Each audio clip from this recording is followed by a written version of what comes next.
السلام علیکم، کیسے ہیں آپ سب لوگ؟ آئی ہوپ کہ آپ سب ٹھیک ہوں گے اور جہاں ہوں گے خوش ہوں گے۔ سٹوری شروع کرنے سے پہلے آپ سے ریکویسٹ ہے کہ آپ چینل کو سبسکرائب کر لیں۔ آپ کے پاس سٹوریز ہیں تو آپ مجھے سینڈ کر سکتے ہیں۔ یہ طارق روڈ منیر اسٹریٹ کا واقعہ ہے جو آج سے تقریباً 15 سال پہلے ہوا۔ میری یہ روٹین کی بات تھی کہ رات 1-2 بجے میں گھر آتا، دوستوں کے ساتھ بیٹھے رہنا، گپے لگانا اور اوٹ پٹانگ پلان بنانے۔ اس رات جو کہ شاید 14ویں کی رات تھی، دوستوں کے ساتھ بیٹھے مجھے 1:30 بجے کا ٹائم ہو گیا۔ میرا گھر اس دوست کے گھر سے 4 گلیوں کی دوری پر تھا۔ اس دن ہم دونوں اکیلے ہی تھے، سناٹا کافی تھا۔ امتیاز کے گھر کے ساتھ 2 قبرستان تھے، ایک عیسائیوں کا اور دوسرا مسلمانوں کا۔ خیر اس سے اجازت لی تو کہنے لگا کہ اکیلے کہاں جاؤ گے، یہیں سو جاؤ۔ میں نے منع کیا اور سلام لیا تو کہنے لگا کہ چلو میں چھوڑ کے آتا ہوں۔ اس وقت اکیلے جانا مناسب نہیں، راستے میں کوئی لٹیرے چور وغیرہ بھی تو مل سکتے ہیں۔ میں نے کہا تو پھر ٹھیک ہے، تمہیں کون چھوڑے گا، اس طرح تو ہم اس چکر میں ہی رہیں گے۔ پھر خیر ہنستے مسکراتے میں اس سے رخصت ہوا۔ اس دن اس نے ڈرائنگ روم کا دروازہ بھی فوری طور پہ بند کر لیا، ورنہ وہ کم از کم اتنی دیر تک دروازے میں ضرور کھڑا رہتا تھا جب تک میں اس کی گلی سے مڑ نہیں جایا کرتا۔ پیدل ہی گھر کی طرف میں جا رہا تھا کہ ابھی 3-4 گھر ہی کراس کیے ہوں گے کہ مجھے یوں محسوس ہوا کہ جیسے کوئی بڑی زخمی حالت میں کرا رہا ہے، اور ایسے لگا کہ یہ آوازیں 2-3 گھر آگے سے آ رہی ہیں۔ پوری گلی سنسان تھی۔ خیر اس زخمی شخص کے بارے میں دل سے میں دعا کرتا اور سوچتا ہوا چلا جا رہا تھا۔ جیسے جیسے اس گھر کے قریب پہنچا آواز بڑھتی جا رہی تھی، اور جب اس گھر کے پاس پہنچا تو یوں محسوس ہوا کہ اس گھر سے نہیں بلکہ پورے اس گھر سے ہی اندر سے آ رہی ہے۔ اہل محلہ پر مجھے غصہ بھی آ رہا تھا کہ کیسے بے حس لوگ ہیں کہ ایک شخص اتنی بری طرح سے کرا رہا ہے، کوئی اس کی مدد کو کیوں نہیں آ رہا، لوگ کیوں نہیں گھروں سے باہر نکلتے۔ یہ آوازیں جو کہ پہلے نارمل تھیں اب کافی اونچی ہو گئی تھیں۔ وحشت محسوس ہونے لگی تھی مجھے۔ خیر جب میں اگلے گھر تک پہنچا تو آواز اس سے آگے گھر کی طرف چلی گئی۔ ان شارٹ کہ جیسے جیسے میں آگے بڑھتا جاتا آواز بھی اونچی ہوتی اور آگے کی طرف جاتی۔ میری سکس سینس کہنے لگی کہ معاملہ وہ نہیں بلکہ کچھ اور ہے۔ میں رک گیا اور ادھر ادھر دیکھنے لگ گیا تو اچانک مجھے فیل ہوا کہ بائیں سائڈ کی طرف گھر کی دیوار پر کچھ ہے۔ میں نے غور سے دیکھا تو سمجھ نہ آیا، کیونکہ وہ جو کچھ بھی تھا کالے رنگ کا ایک ڈھیر سا تھا۔ میرے مائنڈ میں آیا کہ شاید کوئی کپڑا وغیرہ یعنی کوئی ترپال جیسی کوئی چیز اکٹھی ہو کر ایک دفعہ رکھ دی گئی ہے۔ آوازیں اسی زور و شور سے جاری تھی۔ دعائیں صورتیں پڑھتے ہوئے میں پھر سے چل پڑا۔ میں 2 قدم ہی آگے بڑھا تھا کہ بائیں سائڈ پر بھی مجھے کچھ ہلچل محسوس ہوئی۔ وہی ترپال، اور میرے خدایا میں ترپال سمجھ رہا تھا، اب اس اگلے گھر میں دیوار پر پڑی تھی جس کے قریب سے میں گزر رہا تھا۔ پھر مجھے کچھ سمجھ نہ آیا اور میں نے دوڑ لگانا شروع کر دی۔ ان گلیوں سے نکلا، گھر کے پاس والی گلی میں پہنچا تو کچھ دوست مل گئے۔ میں پریشان حواس باختہ حالت میں دیکھا تو پوچھنے لگے کہ کیا ہوا ہے، خیریت تو ہے، مگر اس وقت کنڈیشن ہی میری کہاں تھی کہ میں انہیں ڈیٹیل سے بتاتا۔ پھر خیر وہ لوگ مجھے اپنے گھر کے پاس چھوڑ کر گئے۔ ساری رات میں نے ڈرتے گزاری۔ صبح امتیاز کو میں نے سارا واقعہ بتایا۔ اس رات وہ جان بوجھ کر دوبارہ سے اکٹھے بیٹھ گئے، اور مجھے واپس گھر چھوڑنے کا جب وقت آیا تو میرے منع کرنے کے باوجود بھی وہ میرے ساتھ واپس آئے، لیکن اس وقت کوئی معاملہ پیش نہ آیا۔ مگر جب میں گھر پہنچا اور فوری طور پر مجھے کال کی کہ یار یہی واقعہ میرے ساتھ پیش آیا ہے اور میں نے اس کی شکل بھی دیکھی ہے۔ خیر اس کا حلیہ ڈسکس کرنے کی ضرورت نہیں، ہم دونوں نے اپنے استاد زبیر صاحب سے اس کے واقعے کی بات کی کہ یہ اس طرح پیش آیا کہ اس کا حل کریں۔ وہ شام کو ایک قرآن کریم کے استاد صاحب کے، جو کہ ہمارے بھی استاد ہیں، ان کا نام مظہر ہے، تو ان کے پاس لے آئے۔ مظہر صاحب نے کافی ڈانٹا کہ ہمیں تم لوگ نمازیں تو پڑھتے نہیں ہو، دنیا داری میں گھسے ہوئے، تو یہی سب کچھ تو ہونا ہے تمہارے ساتھ۔ خیر ان کی ہم نے ڈانٹ سنی، وہ بھی تسلی کے ساتھ۔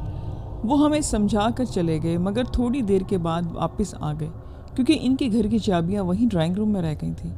انہیں چابیاں پکڑائیں تو دروازے سے نکلتے ہوئے کہنے لگے کہ آوازیں اس طرح کی تھیں کہ ہم نے کہا جی بالکل اسی طرح کی تھی، تو کہنے لگے کہ جب گلی کے کارنر پر پہنچے تو تب سنا میں نے۔ اب ہمیں ایک ضد سی بن گئی کہ یہ کیا مسئلہ ہے، اور اس کی ہم کھوج لگانا شروع کر گئے۔ نیکسٹ ڈے آیا تو سارا واقعہ ذہن میں دوبارہ سے تازہ ہو گیا، اور جب غور کیا تو بات ہمیں سمجھ میں آ گئی کہ یہ آوازیں صدیق اور رفیق کے گھروں میں سے تھیں۔ کسی ایک گھر سے شروع ہوتی۔ پہلے صدیق کو ملے اور اسے پوچھا تو اس نے کہا کہ مجھے تو کوئی آواز نہیں آتی۔ پھر ہم نے رفیق صاحب کا دروازہ کھٹکھٹایا اور ان سے پوچھا کہ آپ کے ساتھ تو یہ مسئلہ ہے۔ اس نے کہا کہ جب زور دیا تو وہ مان گیا کہ یہ آوازیں اور مسئلہ میرے گھر میں ہی ہے۔ وہ مخلوق جسے چڑیل کہہ لیں، ویسے ہی وہ اس کا کچھ اور ہی نام لے رہا تھا جو مجھے اب یاد نہیں۔ اس نے بتایا کہ سال میں ایک مرتبہ چند دن کے بعد ہمارے گھر میں چھت والے کمرے میں وہ آتی ہے اور لازمی طور پہ ایک جان ضرور لے کر جاتی ہے۔ وہ جان کسی جانور کی ہی ہوتی ہے۔ خیر، اسے کہا کہ علاج کراؤ۔ ہمارا رات کو پھرنا دوبر ہو گیا تھا۔ پتہ نہیں اس نے علاج کروایا کہ نہیں۔ بہرحال میں نے رات دیر تک اس گلی میں یعنی امتیاز کے گھر جانا چھوڑ دیا۔ یہ سارا واقعہ حرف بحرف سچا ہے اور اس کے تمام کریکٹر بھی سچے ہیں۔ یہ کہانی مریم نے سینڈ کی ہے۔ میرا نام مریم ہے۔ یہ اس وقت کی بات ہے جب میری 2 بیٹیاں تھیں اور میرا تیسرا بچہ ہونے والا تھا کہ اچانک جس فیکٹری میں میرے میاں کام کرتے تھے وہ بند ہو گئی۔ بے روزگاری نے ہمیں نقل مکانی پر مجبور کر دیا۔ ہم کراچی شہر میں رہتے تھے، مکان بھی بدلنا پڑا۔ میرے میاں کو صابن والی فیکٹری میں کام مل گیا۔ اب ہم بدین آ گئے تھے۔ شروع کے دنوں میں ہم میرے رشتہ دار کی خالہ کے گھر رہتے تھے، ادھر ہی رہے۔ اس کے بعد ہم خالہ ہی کے توسط سے مکان مل گیا جو کہ آبادی سے ذرا ہٹ کر تھا اور 1 کمرے کا تھا جس کا کچن باہر کی طرف تھا اور باہر چھوٹا سا صحن تھا۔ صحن میں غسل خانہ تھا جس کے آگے بوری کا پردہ لگا ہوا تھا، دروازہ نہیں تھا اور کچن باہر تھا۔ صرف 1 شیلف سی تھی اور لکڑی کی چھت تھی، اس کا بھی دروازہ نہیں تھا۔ گھر کے ارد گرد بڑی اور لیکن اینٹوں کی دیوار بنی ہوئی تھی۔ وہ دیوار بوسیدہ تھی، لکڑی کا ایک دروازہ لگا تھا۔ وہ گھر کرائے کے لیے بھی ٹھیک تھا، ہم نے لے لیا۔ زندگی ہماری چل پڑی۔ میرے میاں کی فیکٹری بھی زیادہ دور نہیں تھی، اسی لیے ویگن کے کرائے کی بھی ہمیں بچت ہو جاتی۔ کچھ دن تو بہت اچھے گزرے، لیکن ایک دن بہت عجیب بات ہوئی۔ میں کچن میں دوپہر کا کھانا پکا رہی تھی تو اچانک ہمیں موٹی تازی کالے رنگ کی بلی میرے صحن میں آ گئی جو مجھے گھور کر دیکھنے لگ گئی۔ مجھے اس سے خوف محسوس ہوا۔ میں بھاگ کر اپنے کمرے کی طرف چلی گئی اور اس وقت باہر نکلی جب وہ چلی گئی تھی۔ اب تو اس گھر میں روز ہی عجیب و غریب باتیں ہونے لگی۔ اکثر کام کرتے کرتے مجھے محسوس ہوتا کہ جیسے کوئی مجھے دیکھ رہا ہے، جیسے کوئی میرے ساتھ میری ہیلپ کروا رہا ہے۔ ایک دن اچانک میں صحن میں جھاڑو لگا رہی تھی کہ باہر سے ایک عجیب حلیے کی لمبی سی عورت اندر آ گئی، جبکہ دروازہ بند تھا۔ سفید رنگ کے برقعے میں وہ تھی، بے نور سی اس کی آنکھیں تھیں۔ بولی کہ کب تک ہو، جتنی جلدی ہو سکتا ہے چلی جاؤ۔ مجھے اس کی بات سن کر بہت غصہ آیا۔ میں نے کہا کہ اندر کیسے آئی ہو، تم نکل جاؤ۔ تو وہ اوپر سر اٹھا کر بولی کہ نہیں جائے گی، یہ اور جلدی سے دروازے سے باہر نکل گئی۔ میں سمجھی کہ شاید دروازہ بیٹی نے کھولا ہوگا، لیکن دروازہ تو بند تھا اندر سے۔ یہ بات شام کو جب میرے شوہر آئے تو میں نے ان کو بتائی۔ انہوں نے کہا کہ میں ایسی حالت میں ہوں، شاید کوئی میرا وہم ہوگا۔ اس رات ہمارا چھت ٹین کا تھا تو ایسا لگتا تھا کہ کوئی کود رہا ہے۔ ساری رات چھت بجتا رہا اور میں سمجھا کہ بلیاں ہوں گی۔ جب بھی اذان ہوئی تو چھت پر موجود شور و غل ختم ہو گیا۔ میری بڑی بیٹی جس کی عمر 5 سال تھی، وہ روز مجھے بتاتی کہ امی مجھے ایک بچی نظر آتی ہے خواب میں، اور وہ کہتی ہے کہ چلی جاؤ یہاں سے۔ اب مجھے پکا یقین ہو گیا کہ یہ گھر نہیں ٹھیک، مگر کیا کرتی، غریبی اور مجبوری تھی۔ ہم کدھر جاتے، گھر کا ملنا اتنا آسان بھی نہیں تھا، اوپر سے مہنگائی بہت تھی۔ بس اللہ سے رو رو کر دعا مانگتے تھے کہ روز صبح اٹھ کر نماز کے بعد قرآن کی تلاوت کرتی، مگر پرسرار واقعات کا سلسلہ ختم نہ ہوتا۔ مجھے اللہ تعالیٰ کی ذات پر پورا یقین تھا۔ ایک دن میری بڑی بیٹی کو الٹیاں شروع ہو گئیں اور اسے تیز بخار ہو گیا۔ رات کو جب وہ سوئی تو مجھے میری امی کے ساتھ خواب میں نظر آئیں۔ وہ کہتی ہیں کہ مریم تیرے گھر میں کتنی بو ہے، اور میری آنکھ ایک دم سے کھل گئی۔ میں نے اپنے میاں کو کہا کہ کچھ بھی ہو اس گھر سے نکلو ورنہ ہمارا بڑا نقصان ہو جائے گا۔ میاں میرے پریشان تھے۔ انہوں نے کچھ جان پہچان کے لوگوں سے بات کی اور ہمیں ایک مکان مل گیا۔ کرایہ زیادہ ضرور تھا، لیکن اس پرسرار مکان سے تو ہماری جان چھٹ گئی اور ہم وہاں پر شفٹ ہو گئے۔ کچھ ماہ بعد اللہ نے مجھے بیٹا دیا، اور ایک دن میرے میاں نے عجیب سی بات سنائی کہ جب ہم نے وہ مکان چھوڑا تو کسی اور نے مکان لے لیا، اور ان کے ساتھ بھی ایسے ہی واقعات رونما ہونے شروع ہو گئے اور وہ بھی وہاں سے چلے گئے۔ اب تو یہ بات پھیل گئی تھی کہ وہ گھر ٹھیک نہیں ہے، اس میں کچھ ہے جو کسی کے ساتھ نہیں رہنے دیتا۔ وہ کیا ہے اس کا کسی کو بھی پتہ نہیں چل سکا۔ یہ تیسری کہانی مشی خان نے سینڈ کی ہے۔ مشی کے ابو والد جو کہ بینک آفیسر تھے، ان کا نام عبدالرحمان تھا۔ ان کا گھر بورے والا چک 22 میں تھا۔ وہ ایک دیہاتی علاقہ تھا اور بینک شہر میں تھا۔ روز گاؤں میں شہر سے آنا جانا پڑتا۔ ایک دن وہ اپنے کام سے لوٹ رہے تھے کہ ایک درخت کے نیچے واش روم کے لیے رکے۔ فارغ ہو کر جوں ہی پیچھے مڑے تو انہوں نے دیکھا کہ ایک عورت لال کپڑوں میں ان کے سامنے کھڑی ہے اور ایک مرد بھی تھا، وہ بھی لال کپڑوں میں تھا، اور لفٹ کی ڈیمانڈ کرنے لگے۔ کہنے لگے کہ ہم مسافر ہیں، ہمیں کوئی بس نہیں ملی تو ہمیں اپنی سواری میں لے چلیے۔ ان کے والد کو لگا کہ شاید کوئی پریشان لوگ ہوں گے۔ انہوں نے ان لوگوں کو گاڑی میں بٹھایا۔ بہرحال گاڑی میں بیٹھنے کے بعد گاڑی چل پڑی، لیکن جب انہوں نے ایک خاص جگہ پر گاڑی روکی اور پیچھے مڑ کر ان کے ابو نے دیکھا تو گاڑی میں سوائے ان کے ابو کے اور کوئی نہیں تھا۔ کچھ دن سب معمول کے مطابق چلتا رہا۔ اس کے بعد اچانک ان میں تبدیلی آنا شروع ہوئی۔ یہ بات سب کے سامنے اس وقت آئی جب ان کے ابا دادا کی برسی تھی۔ بہت سے مہمان گھر پہ آئے ہوئے تھے اور جب سب مہمان چلے گئے تو ان کے ابو مشی کے والد سے چائے بنانے کو کہا۔ جو ہی مشی کے ابو نے چائے بنانے کے لیے کچن میں گئے، وہاں کا منظر دیکھ کر وہ شاکڈ ہو گئے۔ کچن میں چاروں طرف ہڈیاں پھیلی ہوئی تھیں اور ایک عجیب و غریب مخلوق پنجوں کے بل بیٹھی وہ ہڈیاں کھا رہی تھی، اور جیسے ہی اس کی نظر مشی کے ابو کے اوپر پڑی، وہ پرسرار طور پر سفید دھوئیں بدل کر وہاں سے غائب ہو گئی۔ یہ بات یقین کرنا بہت مشکل تھا، لیکن یہ 100% سچ ہے۔ مشی کی امی ڈر کے اپنے شوہر کی طرف دوڑی، لیکن وہاں کا منظر نہایت ہی حیران کن تھا۔ اب مشی کے ابا پنجوں کے بل چل رہے تھے اور ہڈیاں کھا رہے تھے۔ اس واقعے کے بعد ایسی چیزیں بہت سی ہونے لگیں۔ مشی کے بھائی کو کبوتر پالنے کا بہت شوق تھا۔ بہت سے کبوتر اس کے پاس اس کے گھر میں تھے۔ ان کے خاص پنجرے کا ایک اہتمام کیا گیا تھا، لیکن ایک رات سے عجیب بات ہونے لگی۔ ہر روز ایک کبوتر کے پنجرے میں سے ایک کبوتر غائب ہوتا۔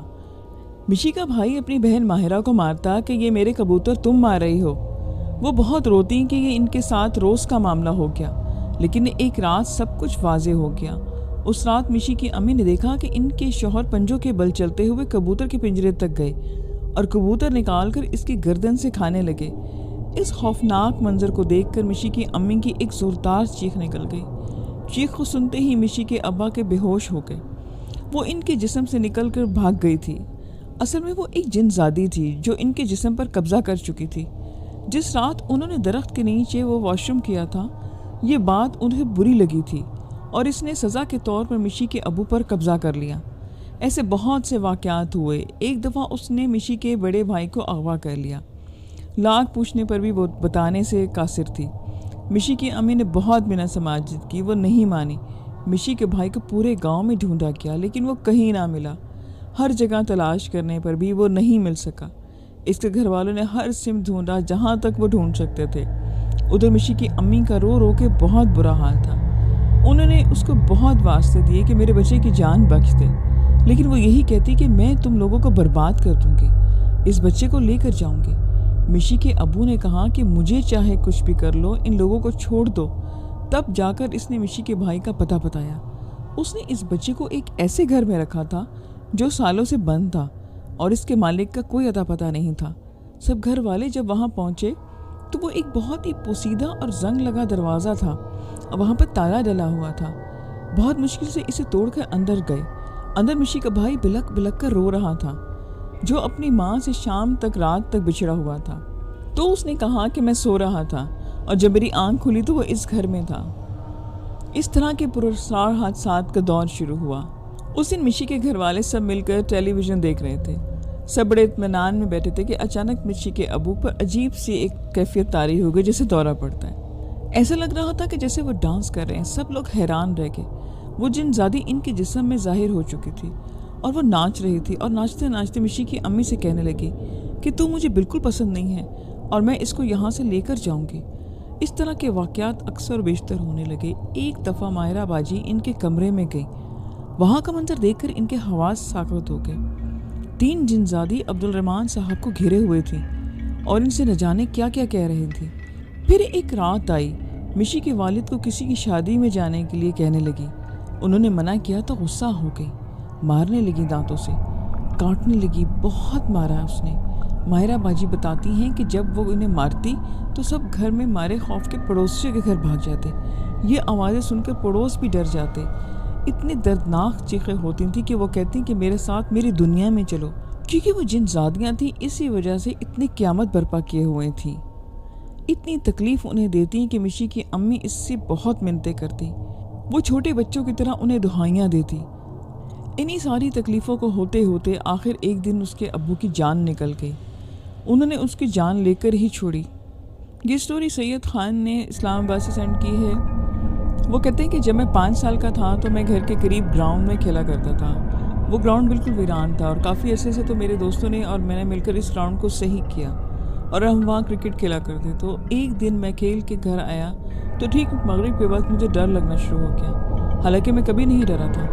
تو میں نے اپنی امی کو بتایا کہ انہوں نے قریبی مسجد میں مجھے دم کروایا. میں کچھ بہتر ہو گیا. دن ایسے ہی گزرتے گئے. میں وہاں روزانہ کھیلنے جاتا تھا. پھر کچھ دنوں کے بعد میرے جسم میں درد ہونا شروع ہو گیا. میری ہڈیاں بہت درد کرتیں جو مجھے ڈاکٹر کے پاس میری امی لے گئیں. وہاں میرے سارے ٹیسٹ ہوئے. رپورٹس میں ڈاکٹر نے کہا کہ اسے تو کچھ بھی نہیں ہے. مگر مجھے آرام نہیں آیا. پھر مجھے محسوس ہونے لگا کہ کوئی میرے ساتھ ٹھہرا ہے. میں جب پیچھے دیکھتا تو کچھ بھی نہ ہوتا. ایک دن میں سویا ہوا تھا کہ رات کے تقریباً 12 کا ٹائم ہوگا. گرمیوں کے وہ دن تھے. میرے ساتھ چارپائی پر میری امی لیٹی ہوئی تھی اور پیچھے کی طرف میری بھابھی ماں لیٹی تھی. میں نے اوپر کی طرف دیکھا تو مجھے میری بھابھی ماں کی شکل کی ایک عورت دکھائی تھی. وہ مجھے ہی گھور رہی تھی. میں اس کو دیکھتا رہا. میں نے سوچا کہ بھابھی تو لیٹی ہوئی ہے, پھر اوپر کیا کرنے گئی ہے. یہ خیال آتے ہی میں اٹھ کر بیٹھ گیا تو وہ عورت اچانک میرے پیچھے ہو گئی. میں نے دیکھا تو بھابھی لیٹی ہوئی تھی. میرے اندر خوف کی ایک لہر دوڑ گئی. پھر ساری رات میں نے ڈر کے گزاری. صبح کو پھر میں نے امی کو یہ ساری بات بتائی. انہوں نے پھر قریبی مسجد جا کے مجھے دم کروایا. پھر چند دن کے بعد رات کے تقریباً 8 بجے ہوں گے. سردیوں کی وہ رات تھی. ایک بہت ٹھنڈ میں رات تھی. تو میں کام کے لیے گھر سے باہر نکلا. ابھی چند قدم ہی مشکل سے چلے تھے کہ پیچھے سے کسی کے چلنے کی آواز آئی. میں پیچھے مڑ کر دیکھا تو کوئی بھی نہ تھا. میں پھر تھوڑا سا چلا تو پھر بھاری قدموں کی آواز آنے لگی. قدموں کی آواز ایسی تھی کہ کوئی بہت ہی بھاری چیز زمین پر گری ہو. میں نے پیچھے مڑ کر دیکھا تو کوئی بھی نہ تھا. پھر میرے دل میں خوف پیدا ہونے لگا. میں نے آیت الکرسی کا ورد شروع کیا تو قدموں کی آواز آنا بند ہو گئی. وہ عید الفطر کا دن تھا تو ہم عید کی نماز کی تیاری کر رہے تھے. کسی نے دروازہ کھٹکھٹایا. میں نے کہا تو ایک ملنگ بابا ٹھہرے تھے. میں ان کو پیسے دیے تو انہوں نے کہا کہ میرا چائے پینے کا دل کر رہا ہے. میں پیسے نہیں لینے آیا. اس ملنگ بابا کو میں گھر میں نہیں دیکھا تھا. خیر میں چائے لے کر آیا تو اس بابا نے مجھے میری باتیں بتانا شروع کی. وہ چائے کا گھونٹ پیتا اور میری بات کرتا. آخر جب اس بابا نے چائے پی لی تو اس نے کہا کہ بیٹا بہت دنیا زور لگائے گی تجھے ذلیل کرنے کے لیے پر کچھ نہ کر سکے گی. مجھے کہا جا پیالہ دے آ. میں پیالہ دے کر آیا تو وہاں کوئی بھی نہ تھا. میں گلی میں پھر کوئی دیکھا تو کوئی بھی نہ تھا. وہاں اس کی باتوں کی مجھے اس وقت سمجھ نہیں آئی. لیکن کچھ دن کے بعد میں نے دیکھا کہ جو میرے خلاف بات کرتا اس کا نقصان ہو جاتا. اور ایک دن میرے ہی بہت قریبی دوست نے میرا دل دکھایا تو اگلے دن وہ بیمار ہو گیا اور کافی دنوں تک بیمار رہا. میرے جسم میں درد رہتا تھا. میری ہڈیاں درد کرتی تھیں. میں نے کسی کو نہیں بتایا. میری حالت قابل رحم ہو گئی تھی اور میں ہر دن 3 گھنٹے بعد کھانا کھاتا اور 3 روٹیاں کھانے کے بعد بھی میری بھوک نہیں مٹتی. میں بہت موٹا ہو گیا تھا. مجھ سے چلنا پھرنا دوبل ہو گیا تھا. میرے پیارا اللہ کوئی سبب بنا کہ میں کرکٹ کھیلنا شروع کر دوں. میں اپنے اسکول کو بہت میچ جتوائے تھے. میں فاسٹ بالر تھا پر میری حالت اتنی خراب تھی کہ بیٹ تک میں نہیں گھما سکتا تھا. ہمارا جو پرانا گھر تھا وہاں پر جن رہتے تھے. مجھے اپنے گھر میں کبھی بھی کچھ محسوس نہیں ہوا لیکن جو ہمارے گھر کی چھت تھی وہاں بہت ڈر لگتا تھا. میں چھت پر جاتے ہوئے ڈرتا تھا اور مجھے وہاں پر خوف بھی آتا تھا. میرے کہنے کا مطلب یہ ہے کہ ہمارے گھر کی چھت پر سایہ تھا. ہم نے جو گھر کرائے پر لیا ہوا تھا وہ گھر ذرا ویرانے میں تھا. وہاں 2 یا 3 گھر اور تھے. ہمارا مکان بن رہا تھا اس لیے ہمیں وہاں رہنا پڑا اور مکان پرانا ہم نے بنوایا تھا. ایک دن صبح کے وقت واش روم جانے کے لیے دروازہ کھولا تو میں آدھا نیند میں تھا اور آدھا جاگ رہا تھا. تو سامنے ہی کیکر کا درخت تھا. میری نظر اچانک سے اس درخت پر پڑی. مجھے وہاں سوائے 2 سائے دکھائی دیے. ایک چھوٹا سایہ اور آگے بھاگ رہا تھا اور ایک بڑا سایہ اس کے پیچھے پیچھے بھاگ رہا تھا. اس کی نظر جیسے ہی مجھ پر پڑی وہ چھوٹا سایہ بھاگتا ہوا رکا اور واپس کیکر کے درخت کے پاس آیا اور آنکھوں سے اوجھل ہو گیا اور بڑا سایہ اس کے پیچھے تھا، وہ بھی درخت کے پاس آ کر غائب ہو گیا۔ میں اپنے ابو کی ساتھ والی چرپائی پر بھی نہیں سو سکتا تھا۔ سردیوں کے دن تھے اور گھر پر مہمان آئے ہوئے تھے تو مجھے ابو روم میں سونا پڑا۔ رات کے تقریباً 12 بجے کا ٹائم ہوگا جب مجھے اچانک سے ایک ہاتھ دکھائی دیا۔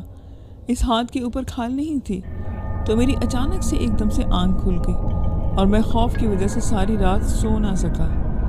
میرے اپنے ابو جان کے اوپر بھی جن تھے، مگر انہوں نے آج تک تنگ نہیں کیا۔ مجھے وہ بہت تنگ کرتے تھے۔ آپ لوگوں کو ایک اور بات بتاتا چلوں کہ ہمارے گھر میں ایک چرپائی تھی سرخ رنگ کی، اس پر کوئی بھی نہیں سو سکتا تھا۔ ایک دن میں سو گیا، اس پر آدھی رات کا ٹائم تھا کہ کسی نے میرے پاؤں کو چھوا۔ میری آنکھ کھل گئی، دیکھا کچھ بھی نہیں تھا۔ میں پھر سے سو گیا، پھر مجھے کسی بچے کا ہاتھ محسوس ہوا اور میری آنکھ کھل گئی، دیکھا کوئی بھی نہیں تھا۔ ساری رات میں اسی طرح سے گزارتا رہا۔ پھر جب میری آنکھ لگتی تو کوئی چیز میرے پاؤں کو چھوتی اور میری آنکھ کھل جاتی۔ وہ بچوں کے ہاتھ محسوس ہوتے۔ میں قرآن پاک کی تلاوت نہیں کر سکتا تھا۔ میں جیسے ہی قرآن پاک کی تلاوت شروع کرتا تو میرے اندر ایک بے چینی شروع ہو جاتی اور پیٹ میں شدید درد شروع ہوتا۔ میں نے کئی بار خودکشی کرنے کی کوشش کی۔ میں 12th اسٹینڈرڈ میں تھا، میرے بورڈ کے پیپر ہونے والے تھے اور میری حالت بہت خراب تھی۔ میرا جسم درد کرتا اور میرے ہاتھ کانپنے لگتے، مجھ سے چلا بھی نہیں جاتا تھا۔ میرے اندر اتنی ہمت بھی نہیں تھی کہ میں سینٹر تک چل کر پیپر دے کے آتا۔ پھر ایک دن ابو کسی عامل کو لے کر آئے۔ انہوں نے میرے ماتھے پر ہاتھ رکھا اور ایک چھری منگوائی۔ چھری انہوں نے اپنے ہاتھ میں پکڑ لی۔ میں نے سوچا کہ آج میری خیر نہیں۔ پھر انہوں نے اپنا عمل شروع کیا۔ میں ان کا عمل سنتا رہا، میں ڈرا ہوا تھا۔ عمل ختم ہونے کے بعد انہوں نے کہا کہ بیٹا کچھ محسوس ہوا؟ تو میں نے کہا کہ ہاں سر، میرا ہلکا ہو گیا ہے۔ پھر انہوں نے کہا کہ اس بچے کو کچھ نہیں ہے، آپ کے گھر میں جو بھی ہے، لیکن وہ ہمیں مطمئن نہ کر سکے۔ پھر ایک دن قاری صاحب آئے، وہ اب سے ملنے آئے تو بھائی نے ان کو بتایا کہ انہوں نے کہا کہ میں 2 یا 3 دن بعد بتاؤں گا۔ پھر انہوں نے حساب کیا اور بتایا کہ اس کے ساتھ جنات ہیں، 3 جن اور 4 جنیاں ہیں۔ انہوں نے پھر میرا علاج شروع کیا۔ میں پڑا ہوا پانی لے کر جاتا اور میرا ہاتھ اور ٹانگیں کانپنا شروع ہوتی۔ میں پانی پیتا تو سکون آ جاتا۔ اس طرح میں نے بورڈ کے پیپر دیے۔ پھر مجھے کچھ عمل بھی بتائے گئے۔ وہ جب بھی کرتا تو عورتوں کی چیخنے کی آوازیں آتی، وہ مجھے گالیاں دیتی۔ انہوں نے چوریاں بھی کی، میرے جیب سے پیسے گم ہو جاتے، اور جب وہ پیسے ہمیں کہیں سے پڑے ملتے تو ہمیں شدید حیرت ہوتی۔ پورے گھر والوں کی چیزیں گم ہو جاتی اور کہیں کی کہیں سے ملتی۔ میں وظیفے کے ذریعے واپس لے کے آتا، اور پھر میں نے اپنا علاج شروع کروایا اور ایک بہت بڑا آگ کا الاؤ جلوایا۔ مجھے اس کے قریب بٹھایا گیا۔ آگ کی تپش بہت زیادہ تھی، مجھ سے برداشت بھی نہیں ہو رہا تھا۔ جیسے جیسے آگ کی تپش بڑھتی مجھے سکون ملنے لگا۔ پھر ان جنات کو جلایا گیا۔ میں نے خود دیکھا کہ ان کو جلتے ہوئے وہ گالیاں دے رہے تھے اور بھیک مانگ رہے تھے۔ پھر جب بھی وہ جل گئے تو مجھے ایسا لگا کہ میرے جسم سے بوجھ اتر گیا ہے۔ میں نے پورا 1 سال تک پڑھائی نہیں کی تھی۔ پھر میں نے دن رات محنت کی، جو جسمانی کمزوری تھی اس کو دور کیا، ساری ورزشیں اور وظائف کیے۔ اس کے بعد اللہ کا شکر ہے کہ اب میں بالکل ٹھیک ہوں، میری ذہانت بھی واپس آ گئی ہے اور آج وہ جگہ بھی بھاری نہیں ہے۔ لسنرز، یہ آج کی سٹوریز تھیں۔ آئی ہوپ کہ آپ کو اچھی لگیں گی۔ مجھے فیڈ بیک ضرور دیں۔ پھر ملیں گے نیکسٹ ویڈیو میں۔ اپنا خیال رکھیں۔ خدا حافظ۔